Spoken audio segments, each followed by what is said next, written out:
Howdy, my name is John, and this video is my August 2022 reading wrap-up. I don't typically participate in readathons, but when Garbaugust was announced, I thought this was the perfect read-along to join in on. I also decided that this would be a perfect opportunity to read some books that otherwise I may not pick up. Part of my reading for this month was inspired by a video that Amrita by the Book did about a year and a half ago or 2 years ago that she titled Women's Fiction is Just Fiction. In this video, Amrita argued that it was unfair that bookstores had a section entitled Women's Fiction. I was one of the few that actually disagreed with her. Generally speaking, there are subjects that women find more interesting than men, and it's perfectly acceptable for a bookstore to group these selection of books to find them more easy to find. I'll provide a link to the video in the description below. The first book I read was Twilight by Meyer. I missed out on this whole craze back when the book and the movies came out. Just had other things going on in my life. This book has gotten a lot of criticism for what it has done to vampire lore, and I certainly see where those arguments come from now that I've read this book. I also didn't find the story itself to be all that interesting. Overall, I kind of would give this a 2-star just for the reading experience. But this book really isn't targeted to me or, my demographic. And so I didn't really feel like giving it 2 stars was entirely fair. And also, while I found it uninteresting, I think Meyer's writing style was engaging enough that it kept me reading. This is a fairly thick book. So, the fact that I got all the way through it, it was, somewhat enjoyable read, even though I found most of it to be not to my taste. Now that I've finished it, I can certainly see why it's popular. So I gave this book 3 stars. The next book I finished was Bio of a Space Tyrant, Volume 1, Refugee by Piers Anthony. This was a buddy read with Michael K. Vaughan. This is one of the series of Anthony's that I've not read yet. I've already done a review for this book, which I'll provide a link for in the description. In that review, it's probably a little bit more negative than what I really felt about the book, but this book was a big disappointment. The problem is I could see how, had Anthony made some different decisions, this really could have been a great novel. But unfortunately, Anthony did make some decisions that weakened the story for me. One thing to know about this book, if you're interested in trying it, is there is a lot of violence in this book, and it can be difficult to read. It's not necessarily the violence that I objected to, because, this book does kind of talk about real-world events, just in a space setting. I wound up giving this book 3 stars. I am going to continue in the series, and I'm going to hold off recommending this book or any of the following until I finish reading the series. If you've never read Anthony, this probably isn't the best place to start. The next book I'm going to talk about is Caliban's War by James S.A. Corey. This is the second book in the Expanse series. This book actually wound up being one of my rare DNFs. I got about 200 pages into this. It's about 600 pages long when I finally called it quits. I really couldn't put my finger on what bothered me about Leviathan Wakes, the first book in the series, but the second book really kind of made it clear. I have a lot of trouble with a book when the characters in the book make unbelievable decisions, and by unbelievable meaning that I don't think a real person would have made that decision. And I do want to stress, this is different from a character making bad decisions. In Twilight, the characters make some bad decisions, but they're believable decisions given the situation in which the book is set. I think these books have the characters make these decisions really for the shock value, so that you're surprised when something happens in the book. I've also seen that this book introduces a character, and I'm going to get wrong the pronunciation of her name, but it's something like Avarislar or something like that. And apparently people really like that character, but I found the character to be really irritating. I really don't like the kind of self-important bureaucrat that kind of secretly runs everything behind the scenes character. And in this book, she really got on my nerves. I had read this with the intention of participating in a discussion about the book. I did not participate in the discussion because I did not finish the book. And I haven't watched the video, but I will provide a link to it in the description if you're interested in watching it. It was hosted by Steve Talks Books. Now, in one of his videos, Michael Vaughn tried to define what exactly is a book to be considered garbage. One of the things that he said is that books about politics should just be considered garbage in general. And by and large, I agree with that opinion. Back in the summer of 1992, I was working in Walmart, and a coworker noticed a shirt that I was wearing. It was a picture of then President George Bush, who had spoken at the commencement of Liberty University. He asked if I had ever listened to Rush Limbaugh. At the time, I'd never heard of him. Based off of that recommendation, I did start to listen to his radio program.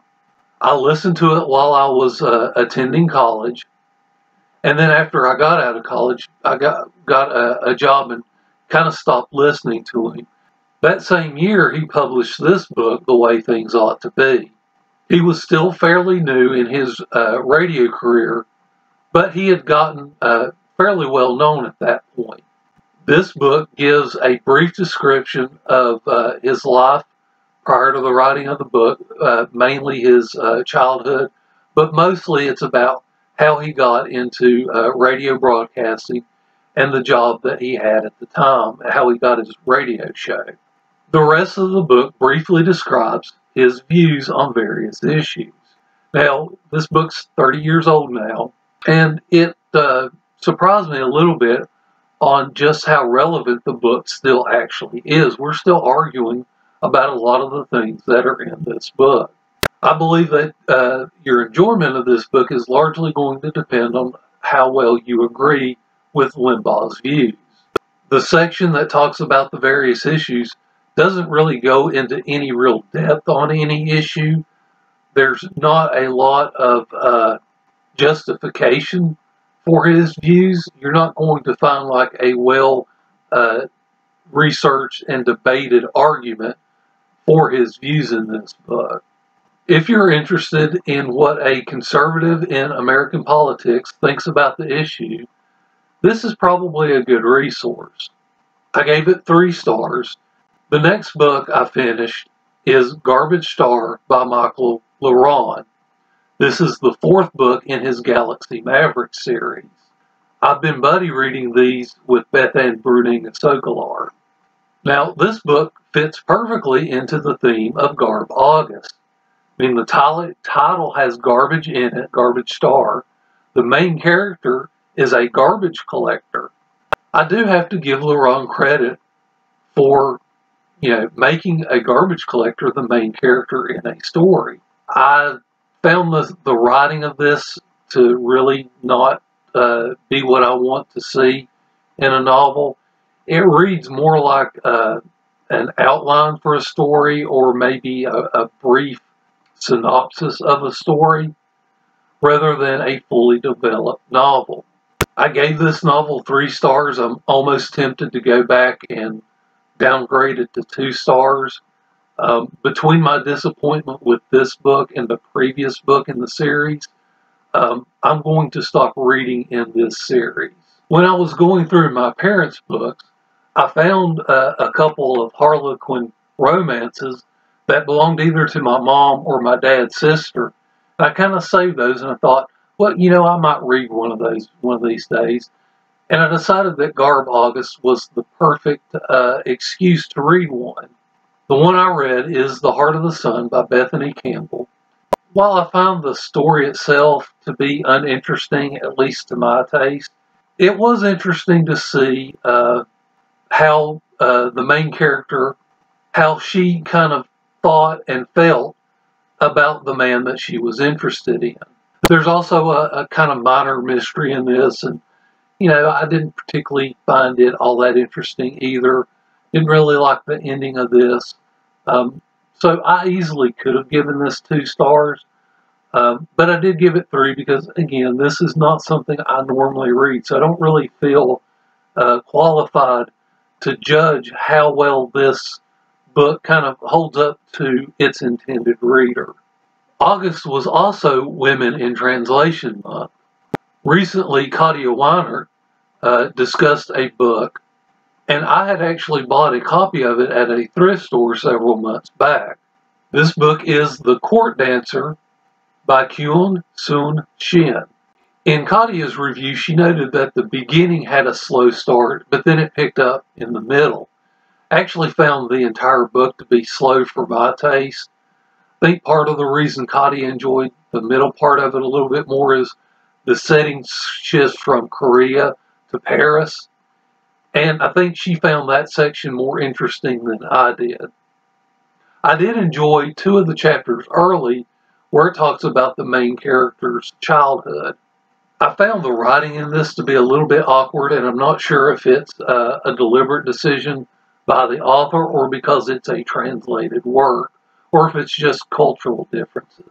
The story was interesting enough that I did finish it, but I didn't find it that engaging overall. I also had trouble liking the main character in this. I did enjoy learning more about Korean history. This covers the turn of the 20th century. I did give this book 3 stars.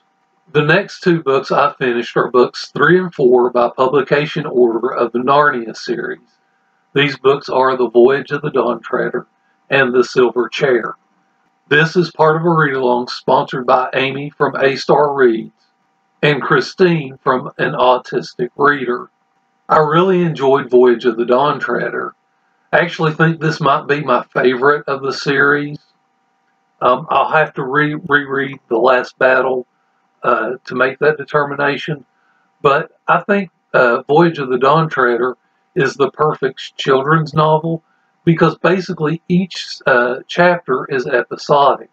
You have that story and it pretty well ends at the end of the chapter. So you could read this with a child, and as each chapter has, a definite ending, you don't have that child too stimulated to go to the next chapter. I also just found this to be a really engaging adventure story. Now, Amy made the blasphemous statement that she didn't like Refugee as a character, which is just wrong. The next book is The Silver Chair. I did enjoy this one. I didn't find it as engaging as Voyage of the Dawn Treader, but it's still a good read. I did like the character of Puddleglum. He was basically what I remembered the best from a previous read of it. I gave The Silver Chair 4 stars. There was a discussion video that Amy and Christine did, and I'll link it in the description below. The next book is Watchmen by Alan Moore. This was a reread for me, and the first time I read it, I really kind of came to understand why the graphic novel format was as popular as it was. Prior to reading this, I'd really kind of dismissed comics as being for children. I really don't think this story could have been told any other way but by a graphic novel format. On this reread, it did remind me, though, why graphic novels really aren't my preferred reading style. I do prefer, kind of printed word only novels. Also on this reread, I found the character of Dr. Manhattan to really kind of break the story. Because Dr. Manhattan is as powerful as he is, I really don't think Moore really appreciated, how much that impact that has on this story. And I had trouble with it because of that.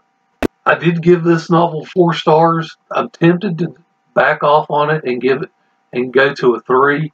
I primarily gave it 4 because, again, I do recognize kind of how groundbreaking the story really is, and how much care went into crafting it. I like the artwork in this, and I think it does really kind of help tell the story. I did participate in a live discussion of this. This was hosted by Steve Talks Books, and I'll provide a link in the description. Another category of books that Michael K. Vaughan kind of declared as garbage was novelizations of movies. When I was a kid, I actually read and enjoyed several novelizations of movies that were popular at the time. I'm also old enough to remember life before VCRs. And before VCRs, you really only had the choice of watching the movie in a theater or waiting until it came out on television. And I also remember life before cable television, so you had to wait until one of the big three networks put it on one of their channels. One of the novelizations that I really enjoyed reading was SpaceCamp. The novelization is written by Joe Claro. Now, I've read this book many times before I actually got around to watching the movie. On this reread, I really noticed several things. One, this book is really thin, and if you don't appreciate how difficult it is to take a larger work and make a movie out of it, the size of this book should help you appreciate that. Two, this book does some things that actually kind of irritate me now as a reader. It has very short chapters with very short scenes in them, and this constant switching of the scenes, it works okay for a movie, but it does not work for me now as a reader. This novel, the novelization does kind of point out things in the movie that it would be easy to miss if you were just watching the movie. For example, Catherine is wearing a t-shirt when she's introduced, and the novelization actually tells you what the t-shirt is saying. I also rewatched the movie, and this novelization really doesn't develop the movie quite as nicely as could have been done, given the format. It's really just a kind of quick,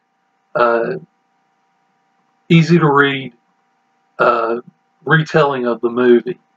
Neither the movie nor the novelization are outstanding.